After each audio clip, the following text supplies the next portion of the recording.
The sun had barely risen, casting a soft, golden hue over the quiet streets of my neighborhood. I stood by the kitchen window, cradling a chipped mug of coffee, its warmth a small comfort in the chill of the early morning.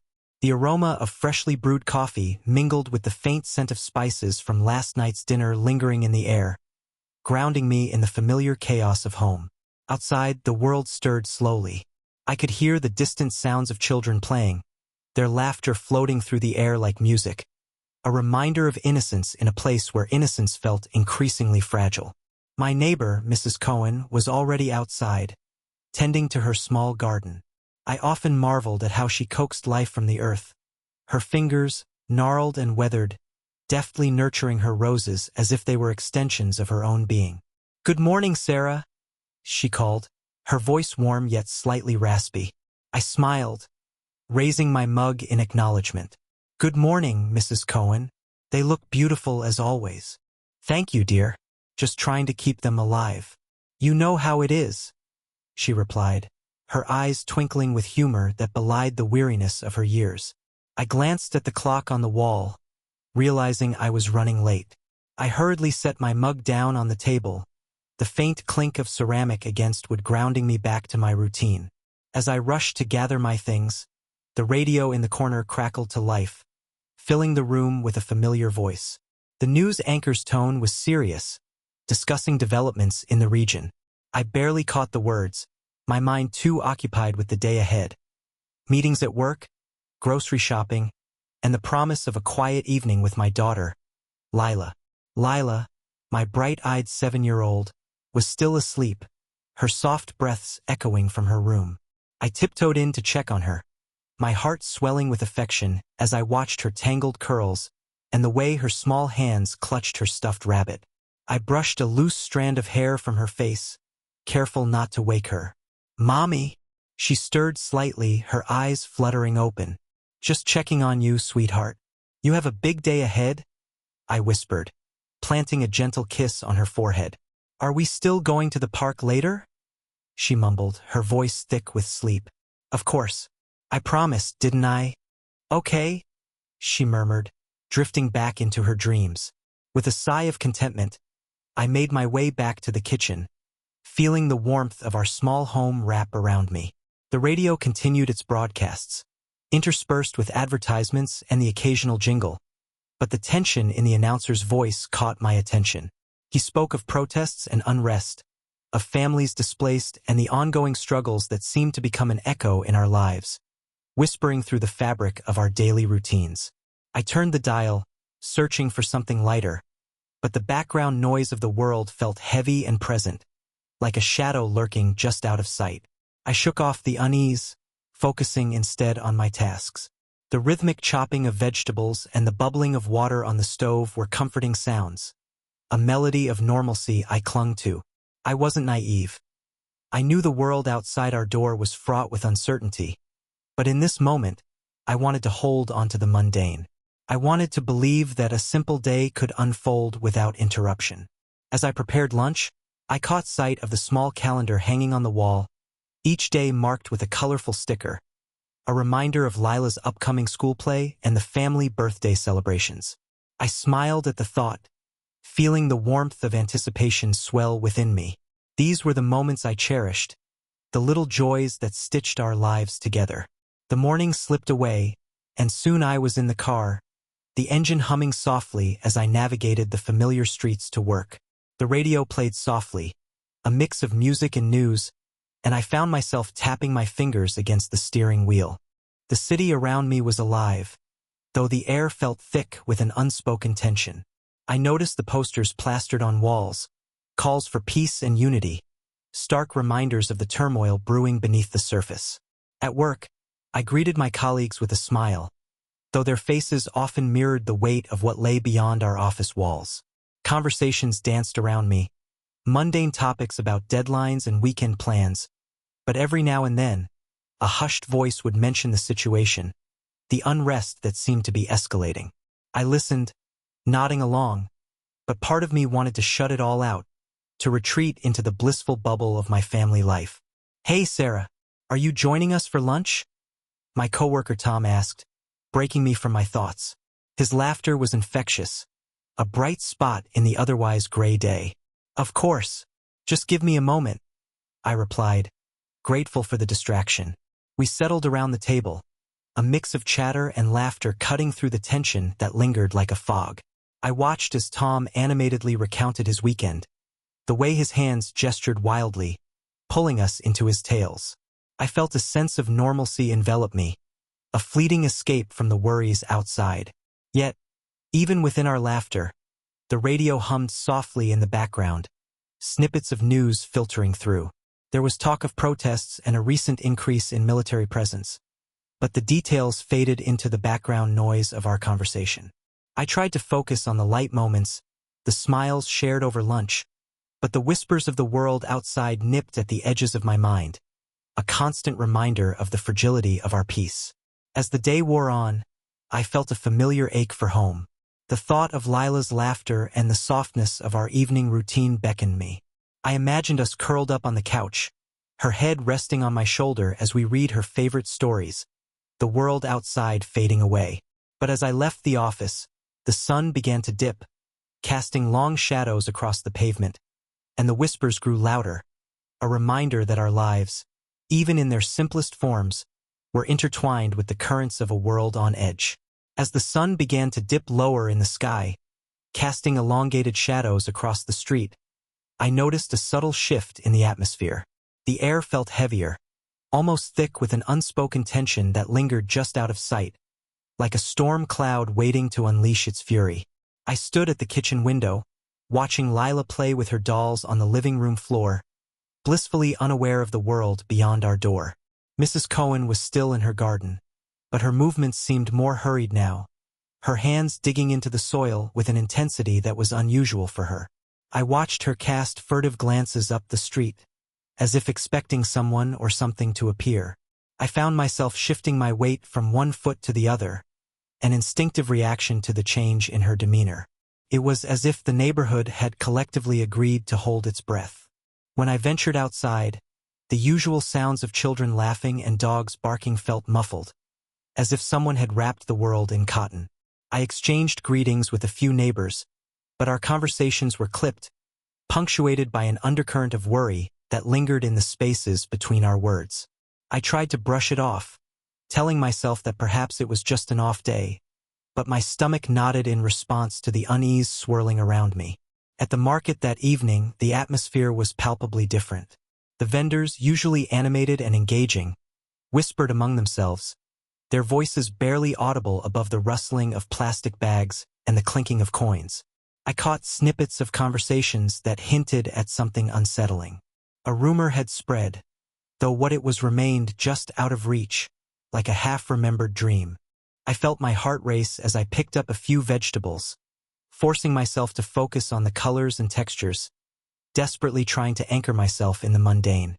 "Did you hear about the siren test?" a woman muttered, her eyes darting around as if expecting someone to overhear. "It lasted longer than usual yesterday. People are talking." I nodded, though I hadn't heard anything beyond the usual announcements. My thoughts drifted to the last time I had heard the siren. My heart had skipped a beat, and I had clutched Lila tightly, trying to shield her from the noise that echoed in the distance. I felt a tremor in my hands, and I quickly tucked them into my pockets, hoping no one noticed. As I made my way home, I passed a group of elderly men sitting on a bench, their faces drawn and serious. They were whispering to the wind, eyes fixed on the horizon, as if trying to decipher an unspoken message carried by the breeze. I caught a glimpse of a child nearby, crayon in hand, drawing tanks on a piece of paper. The innocence of the action contrasted sharply with the heaviness of the air around us, and I felt a chill run down my spine. That evening, the radio blared in the background, but the usual upbeat music was replaced with a static that crackled ominously. I sat in the living room, trying to focus on a book, but the words blurred together as my mind wandered. I glanced at Lila, who was now lost in her world of dolls, and I felt a pang of guilt for the growing anxiety that bubbled beneath the surface. I didn't want her to see the fear that lurked in my heart, so I forced a smile, hoping to mask my unease. Just as I turned a page, A loud noise erupted in the distance, a sharp crack that cut through the stillness like a knife. I froze, my breath hitching in my throat. Lila looked up, her brow furrowing in confusion, and I quickly reassured her, but my voice felt hollow. The noise faded, but its echo lingered, a reminder that the world outside our walls was far from the safe haven we tried to maintain. In the days that followed, the subtle disruptions continued to mount. A neighbor, Mr. Stein, had gone silent. He was usually the first to greet me when I stepped outside, but now his house stood eerily quiet, the curtains drawn tight. I caught myself peering over, half expecting to see him wave, but there was nothing but stillness. My heart sank as I realized that uncertainty had crept into our lives, threading its way through the fabric of our daily existence. The once vibrant chatter at the market had dulled, replaced by hushed tones and sidelong glances. People were packing their bags with a sense of urgency, their eyes betraying the facade of normalcy they tried to uphold. I felt a weight in my chest, a tightening that made it hard to breathe as I moved through the crowd, feeling like an outsider in my own community. One afternoon, as I walked home, I spotted a cluster of young mothers whispering at the playground, their children oblivious to the tension that hung in the air. I could see the worry etched on their faces, the way they clutched their children a little tighter, their laughter strained. I wanted to approach them, to share the weight of our fears, but something held me back. Instead, I turned my gaze to Lila, who was swinging, her laughter ringing out like a beacon of innocence that felt increasingly fragile. That night, as I lay in bed, I listened to the silence that enveloped our home. It was a silence that felt heavy, filled with unspoken words and muted fears. I closed my eyes, willing myself to push the thoughts away, but they crept back in, the rumors, the sirens, the distant noise that echoed in my mind. I wrapped my arms around Lila as she slept, wishing to shield her from the growing storm outside, even as I felt its shadow inch closer. In that moment, I realized that the world had shifted beneath our feet, and though we pretended everything was fine, the truth lingered just beyond our walls, waiting for the moment to break through the fragile barrier we had built. The morning had started like any other. The sunlight filtered through the curtains, casting gentle patterns on the floor. I had made a quiet breakfast for Lila, the smell of toast mingling with the aroma of fresh coffee. But as I sat at the table, staring at my daughter's sleepy face, I felt an undercurrent of tension that seemed to invade the very air we breathed. The news reports had grown more alarming, and whispers in the neighborhood echoed my worries. I tried to shake off the unease, convincing myself that the world outside was still, somehow, normal. But today, that illusion shattered in an instant. The first sign of trouble was the sirens. They pierced the morning stillness, a wailing sound that sent a chill down my spine. My heart raced as I looked at Lila, who was still blissfully unaware, her little hands clutching a half-eaten piece of toast. I had heard the sirens blaring before, but this time, they felt different. More urgent, more desperate. "Mommy, what's that noise?" Lila asked, her voice a mixture of curiosity and concern. "Just a drill, honey," I replied, forcing a smile that felt like a mask. Nothing to worry about. But deep down, I knew it was more than that. My hands trembled slightly as I reached for my phone. I wanted to call Sarah, my closest friend, to see if she was okay, to check if her family had heard the same sounds. But just then, another sound echoed through the air. A loud, thunderous boom that resonated in my chest, shaking the very foundation of our home. The windows rattled violently, and I instinctively pulled Lila closer to me. "Stay down," I shouted as the walls seemed to tremble around us. I could feel the dread rising in my throat, a bitter taste of panic. My mind raced with thoughts. Was this it? Was the war finally at our doorstep? The air grew thick, heavy with anxiety, and I could hear neighbors rushing outside, their voices raised in alarm. I glanced out the window, my breath hitching in my throat as I saw smoke rising in the distance, a dark plume that twisted against the pale blue sky. People were gathering, their faces pale, their eyes wide with shock. "Mommy, I'm scared," Lila whispered, her small frame trembling against me. "I know, sweetheart. I'm here. You're safe?" I murmured, my voice shaking as I tried to project calmness that I didn't feel. I thought of Mrs. Cohen, who had been outside just hours ago, tending her garden. Where was she now? The phone in my hand buzzed violently, breaking the spell of silence. It was a message from Sarah. She was okay, but the chaos was real, and she urged me to stay inside to keep Lila close. I felt a wave of relief wash over me, but it was quickly eclipsed by a sense of urgency. I needed to know what was happening. I opened the door slightly, peeking outside. The world felt foreign, as if I had stepped into a different reality. Neighbors were huddled together, their faces drawn and anxious. The air was thick with the smell of smoke, the acrid odor invading my senses. "Sarah," I called out, my voice barely rising above the din of chaos. I saw her, standing a few houses down, her expression a mix of fear and disbelief. She turned and ran towards me, her eyes wide, reflecting the raw panic that was now a palpable presence in the air. "Did you hear that?" she gasped, breathless and pale. "It wasn't just a drill. It's happening." I nodded, my throat tight as I fought back tears. "I don't know what to do. Get Lila inside. We need to find shelter. Now," she urged, her voice steady despite the fear that flickered in her eyes.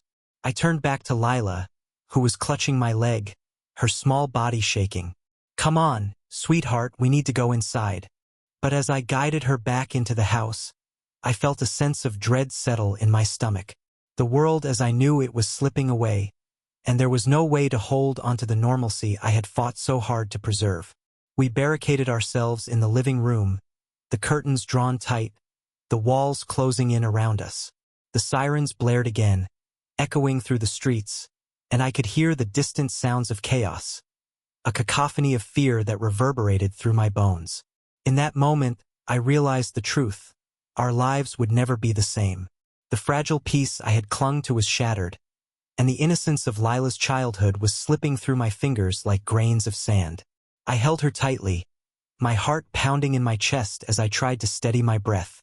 "Mommy, are we going to be okay?" she asked, her voice small and trembling. I didn't know how to answer her. The weight of uncertainty pressed against my chest, suffocating. "Yes, my love, we'll be okay. I promise." But deep down, I was unsure if I believed my own words. As the echoes of the outside world crashed against our walls, I felt a profound sense of loss, not just for the life we had but for the future I had envisioned for Lila. In that moment, I understood that the war had seeped into our lives, and there was no escaping the reality that awaited us. The night stretched on, a heavy blanket of darkness that felt suffocating. I could hear Lila's soft breaths from her room, a reassuring sound in a world that had suddenly become so unpredictable. But as I lay in bed, staring at the cracks in the ceiling, the weight of what had happened pressed down on me, relentless and unforgiving. Each creak of the house felt amplified, as if the walls themselves were whispering secrets I was too afraid to confront. I replayed the scene in my mind, the moment when the world tilted on its axis. The explosion had shattered not just glass but the fragile sense of safety I had clung to. I could still smell the smoke, the acrid scent mingling with the sweetness of the flowers I had planted in the garden just weeks ago. In my mind, I revisited the faces of my neighbors, their eyes wide with fear, shock, and disbelief.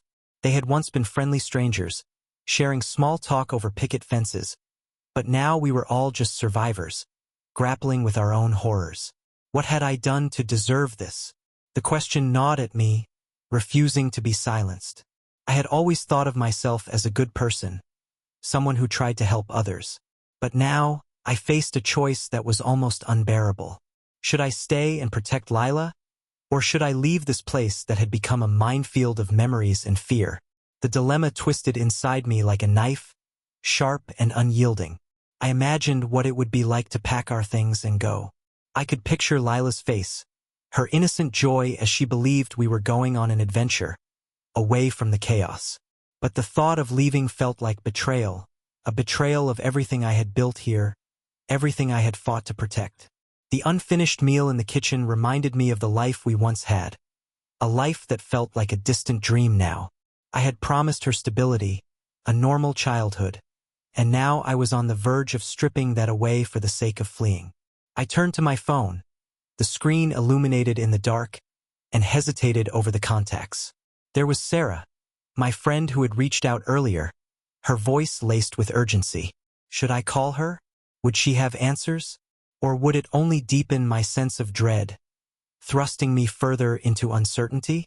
I couldn't bring myself to press the button, my finger hovering over her name as if it were a live wire. Instead, I let the phone slip from my grip, landing softly on the bed beside me. The memories flooded back, uninvited. The laughter we shared at the last neighborhood barbecue. The warmth of the sun on our faces as we watched the children play. I could hear the echoes of those moments, vibrant and alive, contrasting sharply with the silence that now enveloped me. I felt the tears prick at the corners of my eyes, hot and burning. I blinked them away, refusing to give in to the sorrow that threatened to consume me. In the stillness, I found myself thinking of my parents, of their embrace when I was a child, how they had always made me feel safe. I longed for that feeling, the simple comfort of knowing everything would be all right. But they were gone, taken by time and circumstance, leaving me alone to navigate this dark reality. The thought of reaching out to them felt absurd, a futile attempt to grasp at shadows. As the hours slipped by, insomnia turned into a cruel companion, feeding my anxieties. I stared at the ceiling, the shadows morphing into shapes that danced in my mind, taunting me with what-ifs and maybes. What if I stayed and something worse happened? What if I left and regretted it, torn from the ground where I had planted roots? The panic rose within me, tightening my chest as I struggled to breathe. I couldn't make a decision, paralyzed by the weight of my responsibility to Lila and the haunting fear of the unknown. In the kitchen, the kettle had long since cooled, and the remnants of a meal I had burnt sat untouched on the table. I stood up, my feet carrying me to the window, where I peered out into the night. The street lay silent, the moon casting an eerie glow over the chaos that had unfolded. I could see the flickering lights of my neighbors' homes, some dark and uninviting, others still glowing with life, the warmth of human presence. Should I help them? The thought crept in, a whisper against my resolve. But what if helping meant risking Lila's safety? What if their desperation became our downfall? I gripped the window frame tightly, feeling the wood dig into my palms, grounding me in this moment of turmoil. I could stay and try to offer comfort, or I could retreat into the fragile bubble I had created for my daughter and me. Each option felt like a weight on my heart, and I couldn't shake the sense that whatever choice I made would ripple through our lives in ways I couldn't yet understand.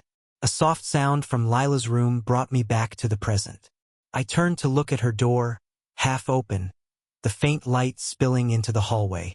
I wanted to protect her, to shield her from the harsh realities outside, but I was also terrified of what that protection might cost. In that moment, I felt the depth of my love for her, a love that was both my anchor and my chains, binding me to this place, this life, and the choices that lay ahead. The clock ticked loudly in the silence, each second a reminder of the urgency of my situation. I knew I had to decide soon, but the fear of making the wrong choice loomed over me like a storm cloud, dark and heavy. I took a deep breath, closing my eyes, wishing for clarity in the chaos of my heart. But all I found was the echo of uncertainty, a relentless whisper urging me to confront the reality I had been trying to avoid. The battle within me raged on, and in the stillness of the night, I was left to grapple with the weight of my dilemma. The night clung to me like a heavy shroud, the air thick with the acrid scent of smoke and fear. Lila was asleep in the corner, her small body curled tightly into a ball, blissfully unaware of the chaos that had shattered our lives. I sat in the dim light, listening to the distant echoes of sirens and explosions, each sound a reminder that our world had irrevocably changed. My heart raced, a relentless drumbeat of anxiety pounding in my chest. I had spent the last few hours pacing the floor, the weight of my choices pressing down on me. The decision loomed like a specter in the shadows, taunting me with its complexity. I thought of Mr. Stein, the quiet man who lived next door, and the fear that had settled in my gut when I realized he hadn't come home. I knew he had a family, a wife and 2 kids waiting somewhere, just like Lila and I. What if he needed help? What if he was trapped? The thought gnawed at my insides, an unrelenting ache that refused to be silenced. I glanced at Lila, her innocence a stark contrast to the turmoil around us. I couldn't let her grow up in a world filled with fear. But how could I protect her if I didn't know what lay beyond our door? The choice was mine to make. To stay and keep her safe within the walls of our home, or to venture into the unknown, risking everything to help a neighbor in need. A sudden crash outside shattered the silence, and I felt my heart lurch. I took a deep breath, my mind racing. My hands trembled as I picked up my phone, my fingers hovering over the screen. I wanted to call for help, to reach out to someone who could guide me. But the lines were down, the world outside our bubble seemed to be closing in. I closed my eyes, a flash of memory washing over me. Mr. Stein's warm smile, the way he would wave at Lila as she played in the yard. I couldn't just sit here while he might be suffering. Rising to my feet, I felt a surge of determination coursing through me. I had to act, even if it was reckless. I grabbed a flashlight and slipped on my shoes, doing my best to make no noise. As I opened the door, the cool night air rushed in, and I hesitated for a moment. It felt like stepping into a void, a chasm of uncertainty and fear. But I couldn't turn back now. The street was eerily quiet, the remnants of destruction scattered like forgotten toys. The faint glow of lights flickered in the distance, casting long shadows that danced in the darkness. I forced myself to move, each step feeling like a weighty decision. The ground beneath me unsteady and treacherous. I approached Mr. Stein's house, the familiar structure now marred by the chaos around it. I knocked on the door, my heart pounding in my chest, the sound echoing in the silence. No answer. I knocked again, louder this time, desperation clawing at my throat. "Mr. Stein, are you there?" I called, my voice trembling. Silence hung heavy in the air. I turned the handle, finding the door slightly ajar. Panic surged through me, and I pushed it open, the creak of the hinges sounding like a death knell. The living room was dark, the furniture in disarray, as if a storm had swept through. I stepped inside, the flashlight beam cutting through the gloom. "Mr. Stein," I shouted, my voice echoing off the walls. I felt foolish and small in that moment, a wave of doubt washing over me. What was I doing? I moved through the house, searching room by room, my heart racing with each creaking floorboard. The kitchen was empty, the table set for dinner, a half-eaten meal still left on the counter. His family must have been here, I thought. Where could they have gone? Just then, I heard a noise, soft cries coming from the basement. My heart sank. I hurried down the stairs, the air growing colder as I descended. At the bottom, I found the door cracked open, the sound of muffled voices spilling out. I pushed it open, the hinges protesting, and stepped inside. There, huddled together, were Mr. Stein and his family. Their faces were streaked with tears and dirt, fear etched into every feature. Relief washed over me, but it was quickly overshadowed by the grim reality of the situation. "Sarah," Mr. Stein gasped, his eyes wide with surprise and gratitude. "You shouldn't be here." "I had to help," I replied, my voice barely above a whisper. "I heard you. I was worried." His wife stepped forward, her eyes filled with gratitude and disbelief. "We thought we were trapped. Thank you for coming." But then I felt it, the weight of my choice crashing down on me. I had left Lila alone, vulnerable in our home. What if something happened while I was here? My heart raced as I turned to Mr. Stein. "We need to get out of here," I said urgently. "We can't stay. It's not safe." He nodded, and together we ushered his family up the stairs. My thoughts raced, guilt gnawing at my insides. I had taken a risk that could cost me everything. As we stepped back into the night, the chaos outside roared to life once more. I could feel the tremors of distant explosions, the ground shaking beneath our feet. We hurried across the yard, the fear of the unknown weighing heavily on my shoulders. Suddenly, I remembered Lila. I had to get back to her. "Mr. Stein," I have to go, I exclaimed, panic rising in my throat. My daughter is alone. Go, he urged, his voice firm. We'll be fine. Just get back to her. I turned and ran, each step feeling like a betrayal. I had chosen to help, but in doing so, I had left my own child behind. The world around me blurred, the sounds of chaos fading into the background as I sprinted towards home. I burst through the door, my breath coming in ragged gasps. Lila was still asleep, a small angel in the midst of turmoil. Relief flooded through me, but it was quickly overshadowed by the weight of my choice. I had ventured into the unknown, risking everything, and yet here I was back where I started, but forever changed. The night continued to rage outside, but inside, I felt a strange calmness settle over me. I had acted, I had chosen, but at what cost? As I sat beside Lila, I couldn't shake the feeling that I had crossed a threshold, one that would forever change the fabric of my existence. A few weeks have passed since that harrowing night. The world outside remains chaotic, a constant reminder of the fragility of life, but within me, something has shifted. Each morning, I wake up to the sound of distant sirens, a haunting melody that has become part of my routine. I find myself staring out of the window, watching the sun rise over the scarred landscape. The light spills over the buildings, casting long shadows that remind me of the lives lost, the laughter silenced. I no longer rush through my days. I take my time with the small moments. I pour my coffee slowly, letting the rich aroma fill the air. I sit at the table, my fingers tracing the worn wood, each groove telling a story of its own. The cup sits before me, untouched, a symbol of the warmth I yearn for but can no longer feel completely. I think of Lila's laughter and how it used to brighten my mornings. Now, it feels like a distant echo, a haunting reminder of innocence lost. I've begun to keep a letter tucked away in my drawer, its contents too heavy to hold in my heart. It's addressed to Lila, a letter I will never give her. In it, I write about the world we used to know, the dreams I had for her, and the hopes I still cling to despite everything.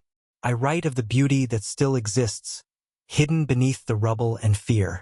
I want her to know that even in darkness, there is light, even if it flickers uncertainly. The walls of our home are adorned with remnants of happier times. I find myself pausing before a photo of us at the beach, her tiny hands clutching a bright red bucket.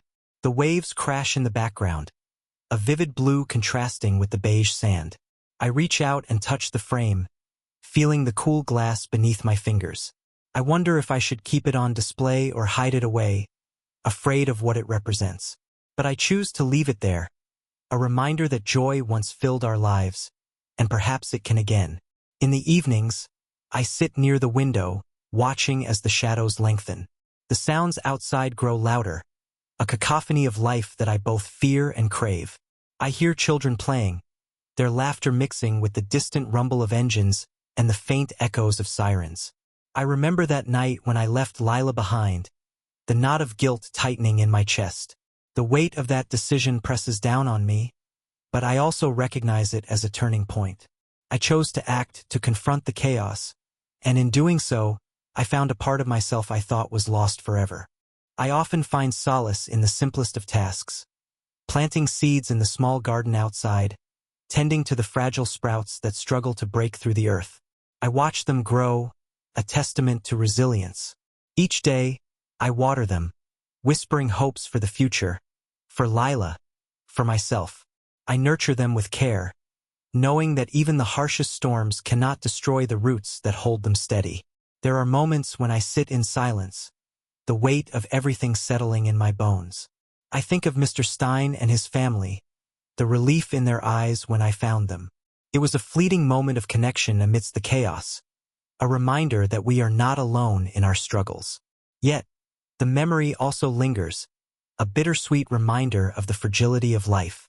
The world outside may be chaotic, but within me, I have created a sanctuary, a space where I can breathe and reflect. As the sun sets, casting a warm glow through the window, I find myself contemplating the future. It's uncertain, like the flickering light of a candle, but I hold on to hope. I visualize Lila, her face lighting up as she discovers the world anew. I want to be there for her, to guide her through the darkness and help her find the light. I want to teach her the strength that comes from vulnerability, the beauty that can emerge from pain. In that moment of quiet reflection, I realize that while the world may remain in turmoil, I have the power to choose how I respond. I can embrace the chaos, find meaning in the struggle, and create a life filled with purpose. I can hold onto the love that binds us, even when the skies are gray. And so, as I finish my untouched coffee, I look out at the horizon, where the last rays of sunlight dance with the shadows. I breathe in deeply, feeling the weight of the world but also the lightness of my spirit. Life continues, and though it may be filled with uncertainties, I am ready to face whatever comes next. If this story touched you in any way, consider subscribing. Stories like this need to be told and heard.